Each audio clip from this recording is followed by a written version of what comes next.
I'm zooming in this morning because in case you momos didn't know it, it's the Christmas and New Year's season, and we drive around and visit with family and friends, and so I come into the office when I can, but I do have a wife, and she has a life, and I have to be part of it for a couple of weeks each year. Hey, I can only use my hands so much. Gabish? Well, we have now lost at least 10 games in a season in 8 of the last 10 years.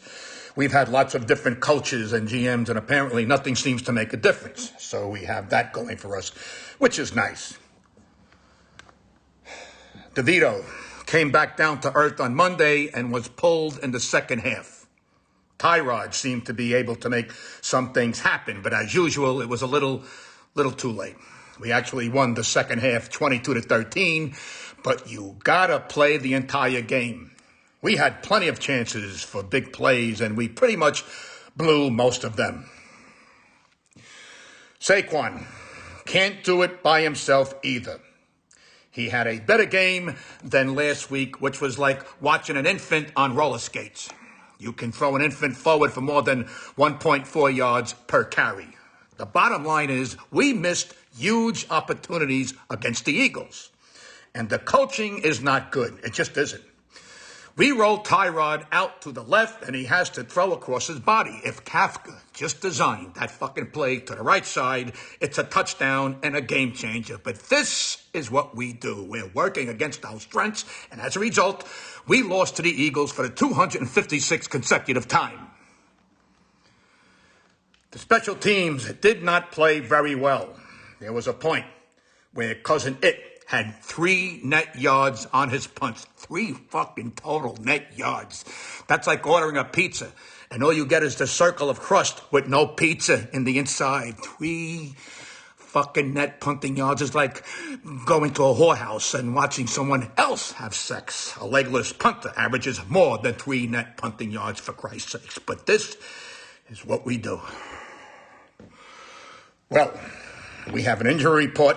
We might be consistent enough to win a lot of games, but we are consistent with our players getting injured. Here's the injury report. Okay, Quarry has an infected poontang. Frazier suffered an atomic corn bomb, which is a bitch to treat. Foreman broke his hog salami and is so fucking big he's wearing a walking boot on it. Walcott caught a case of the Arkansas knuckleballs from excessive meat puppet dragon blasting. Holmes has a dripping donkey doorknob, so we hung a bucket on it, and we empty it every hour. Cooney developed a Mississippi meat hook, and he can only run patterns to the right. Bonavina has the greasy queefs, which is both funny and disgusting. And finally, Foster sprained his neck while performing an Alabama monkey pump, and we have his neck and groin on ice and heat therapy. I do want to address one thing.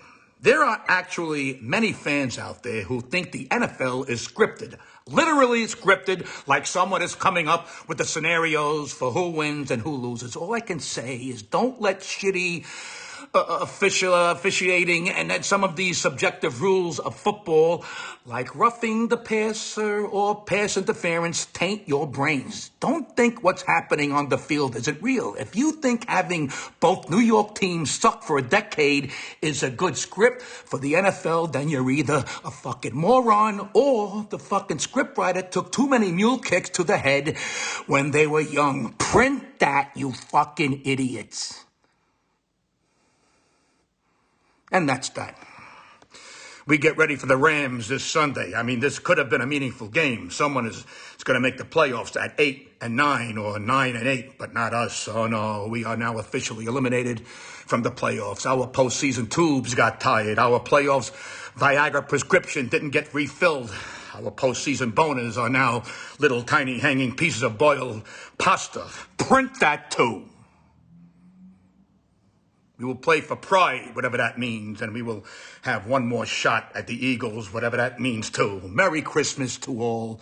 Now I must go and shit out an entire panettone. Print that too. Arrivederci, you gaggle of chubby chooches.